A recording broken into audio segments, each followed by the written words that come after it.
మీరు చూడబోయే ఈ ప్రాపర్టీస్ కానూరు మహానాడు రోడ్డుకి దగ్గరగా చుట్టూ బిల్డింగ్స్గా అభివృద్ధి చేసిన ఏరియాల్లో అండి. ఈ బిల్డింగ్స్ వచ్చి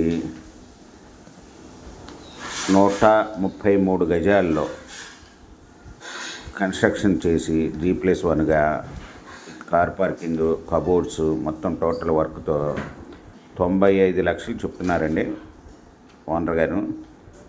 నెగోషియబుల్. మీకు ఈ బిల్డింగ్లు వివరాలు డిస్క్రిప్షన్లో ఇవ్వడమైంది. అది చూసి మీకు నచ్చినట్టయితే స్క్రీన్ మీద ఉన్న ఫోన్ నెంబర్కి కాల్ చేయగలరు. మీకు ఈ ప్రాపర్టీ నచ్చినట్టయితే సబ్స్క్రైబ్ చేసుకోండి, లైక్ చేయండి, షేర్ చేయండి.